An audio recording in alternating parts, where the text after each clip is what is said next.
All right, I'm here with Hall of Fame referee Richard Steele, and I got to admit, my boxing mentor. How you doing, Richard?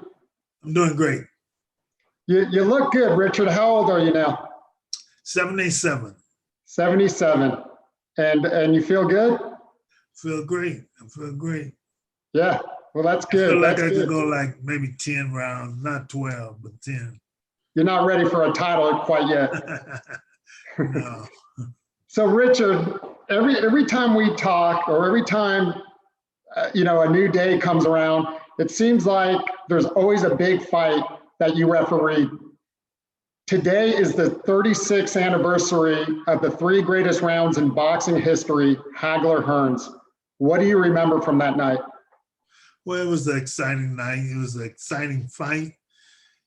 And everybody remembered that fight, no matter where I go, people want to talk about the fight, It was, I think it was more punches in the first three rounds than, on the average 12-round fight, They fought, and neither one of them wanted to lose. Both of them wanted to win. They kept, showing that they wanted to win by throwing so many punches. And I tell you, all of the punches was hard. It was hard punches, What was that first round like? Because a lot of people say that may have been the best first round in boxing. Yeah, it was. They was toe to toe, just punching at each other, giving and taking, and there was really, really showing that they really wanted to win, and they wanted to make that a memorable fight, and they did. Did you know when you were in the ring? You've been in the ring with so many legends. You were a fighter yourself. Did you know that this was like a special fight while you're in the moment? No, I didn't. I knew it was going to be a good fight when I got an opponent. When they called me and told me that I was going to do the fight, I knew it was going to be an exciting fight. I was very happy that I was chosen to referee the fight, but I didn't know it was going to be the fight that it was. And, recently, as you know, Mike Tyson has a podcast, Hot Boxing, and he had Leonard and Hearns on the podcast, and both Mike and Sugar Ray were asking Tommy, why didn't he box more, and use his reach? Were you surprised that he tried to go toe-to-toe with Hagler? Yeah, but, Hagler made it that type of fight. Hagler wasn't going to let him just outbox him. Hagler was going to stay on him until he got him, which he did, in the third round. So, it was up to Hagler, not so much Hearns. Hearns, yeah, he was a boxer, but he didn't have time to box. And you were quoted as saying that, I think it was after the first round, that you were out of breath, that there's no way these guys can go the distance. Yeah, because I always consider myself, in shape always, and I remember after the first round, I was so tired. I couldn't believe it. I said, I know these guys can't do 12 rounds like this. Yeah, what a fight, what a memory. Now, obviously, from a different perspective, we obviously lost Marvelous Marvin Hagler recently, passed away. And I know that kind of shook up the boxing world. He was bigger than life, just a man's man. What are your memories of Marvin Hagler? Well, Hagler was a good guy, He was a real good guy, He had done things that he really didn't want to do, but because the love of boxing, the love of the sport, and the fellow fighters, he would take pictures. He would, always do interviews and everything. So he was a good guy, real good guy. I am so sorry that he left so early. Yeah, and you ran into him in Monte Carlo years ago. Right. What do you remember from seeing him there? Well, I had told him it's been so many years since we have been all together in one room. I mean, Leonard and Hagler and myself, So I wanted to get a picture. Oh, you're talking about the Nevada Boxing Hall of Fame. Yeah, Hall of Fame. Yeah. So he was willing to do it, at first, there was a little hesitation, and so I had told him, hey, I tell you what I do. Let me stand between you two and I'm going to raise both of your hands, So he agreed with it and we took the picture, But, he was a good guy. He was a good guy. And that picture you took with Sugar Ray and Marvin, that was the first time you three had been together since their super fight in '87, right? That's right. The first time. So I knew I couldn't let that get away, Right. I remember being there. I remember the moment, and it was definitely special for everyone that got to witness it. Right. Now, not to dive too deep into your career because we could be here all day, and I know you got things to do. But many people don't know, unless they listened to your Hall of Fame speech in 2014 when you were inducted with De La Hoya in Trinidad. You actually were around legends as a kid. Your best friend, Albert, dad was Chalky Wright, one of the hardest punching fighters of all time, featherweight Hall of Famer. And he had a couple of friends by the name of Joe Louis and Sugar Ray Robinson you got to meet. What was that like? Oh, it was wonderful. They was go to Chalky's house all the time. Chalky was a partying kind of guy, So he always had people at his house. So, Albert told me, come on to my house. And so I go to his house and meet his father. Not only did I meet his father, but that I met Joe Louis. He was over there, No, I'm sorry. It was Sugar Ray. Sugar Ray Robinson was over there first. I met Sugar Ray Robinson and I said, oh man, I can't believe I'm in the house with Sugar Ray Robinson talking to him. And so a week later, I go back over there with Albert and Joe Louis was there, And Joe Louis, boy, he was a nice guy. They always nice guys, But Joe Louis asked me something that until the day, it still remains the same. He asked me, he said, are you in the gym? Are you in the gym? Or are you in the streets getting in trouble and everything? So that meant something to me. So I told him, I said, yeah, I'm in the gym, So Albert and I, we went to the gym the next day and we've been there ever since. That's been over 70 years, Right. And who did Chalky introduce you to at the gym? Oh, Eddie Futch. Eddie Futch, he called Eddie and told Eddie that his son and a friend of his son was going to be coming to the gym and would he look out after us, So Eddie said, yeah, Eddie was a nice guy. So Eddie, that's when I met Eddie Futch. Eddie Futch started working with me and, it took me through my amateur career and a part of my professional career. And in between the amateurs and pros, obviously you were in the Marines where you became buddies with former heavyweight champ Ken Norton. Right. So Ken Norton, I met him in the Marine Corps. He was our heavyweight champion and I was the middleweight champion. And so when I got out I got a couple months before Ken got out. And so Eddie Futch was training me and he said, Richard, he said, do you know a guy named Ken Norton? I said, yeah, I know. We was in the Marine Corps together. He said, well, he's getting out and his manager has asked me to train him. So that put us back together again. Ken Norton and I, we was been trained by Eddie Futch. And then the GOAT, the greatest of all time, Muhammad Ali, gives you your first opportunity as a referee. Right. Because Ali was doing an exhibition for East LA Junior College. And so it was a big deal, you know. So I knew he was coming to spar with these guys, and he was boxing, sparring with 4 different fighters, you know.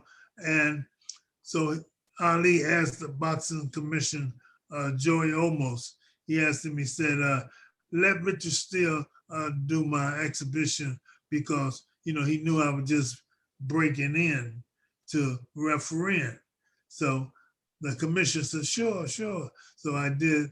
That's how I got some exposure with Ali right off the bat. So, you know. And you were gut wrenched when him and Ken would fight, I would imagine. Oh yeah. They would fight, and you know, I was in between. You know, couldn't say too much because I love both of them. You know. Right. And you know, a lot of people, I think, forget or don't know that you were a fighter. You were a hard-hitting light heavyweight at the Olympic Auditorium. Yes. Under Eileen. Eileen Eaton. Eileen Eaton. She owned the Olympic. Her and her husband. Her family owned the Olympic Auditorium. Yeah. So yeah, I fought under her. Right, and became a crowd favorite because you were known for your knockouts. Yes, right.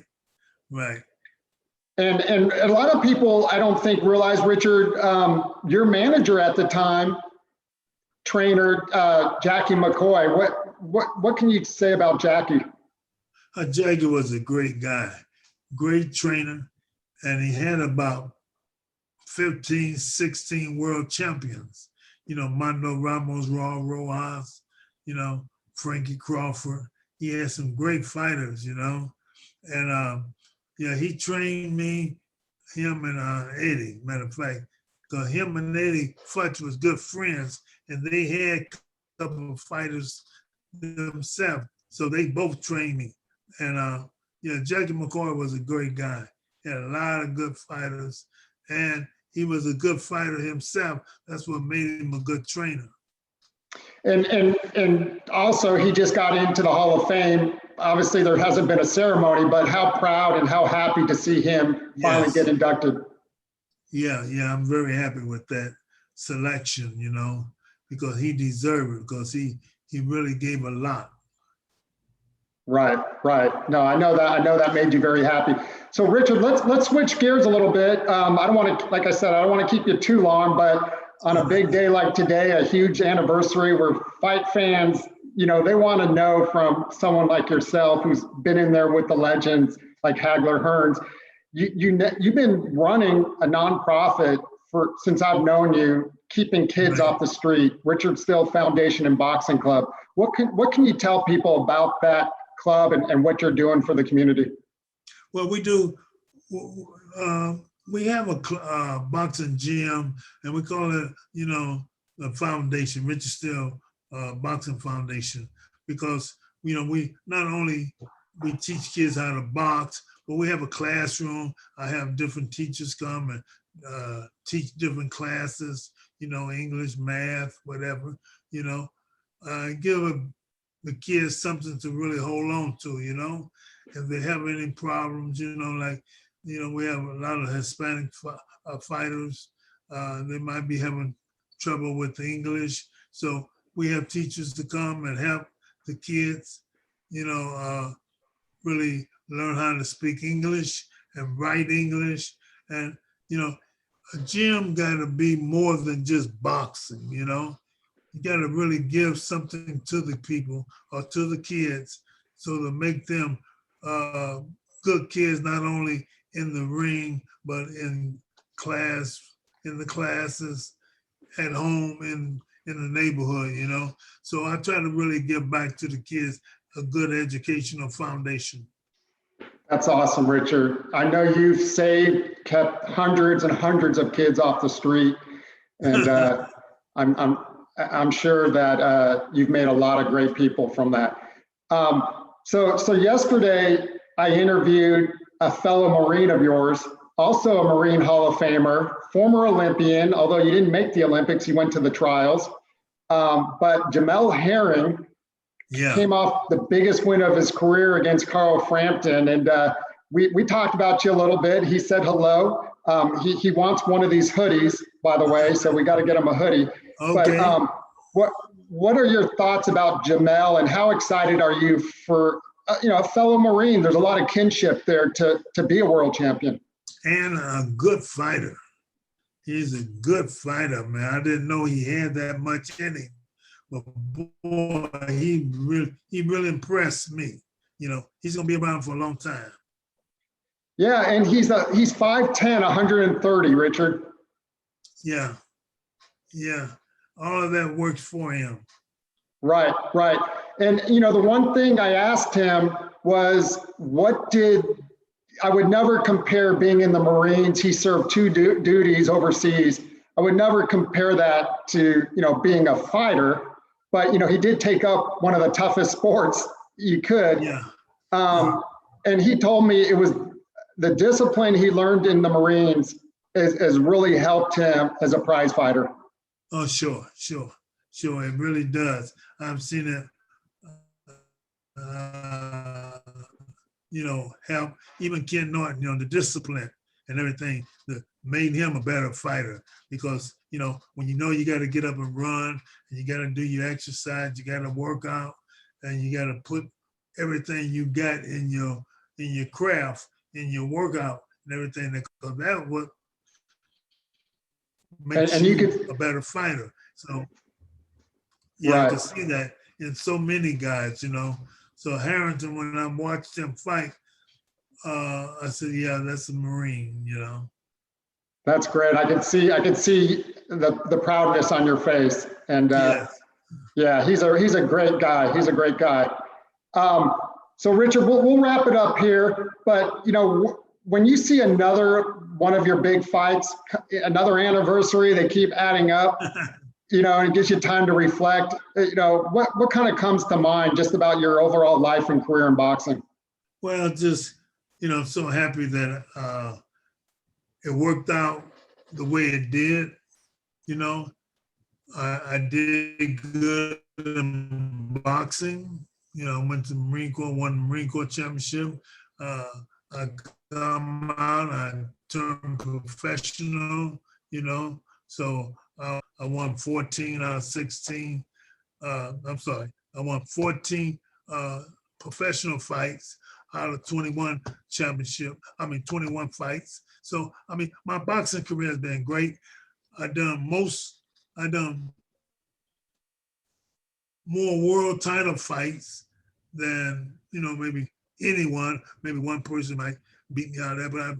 But boxing has been so great, so good to me and my family, that I'm very happy to introduce it to more kids. And that's why I have my boxing club to show kids, hey, just like I did it, you can do it, And so we have great times at the gym with the kids and with the grown-ups too. Awesome, Richard. Well, we'll leave it right there. That's Hall of Fame referee Richard Steele, reminiscing on the 36th anniversary of Hagler-Hearns and a whole lot more. And Richard, as always, I appreciate the time and look forward to seeing you soon. Great. Look out for my kid Lester Martinez. Right. I'm glad you mentioned that. Why don't you talk about him real quick? Lester Martinez from Guatemala.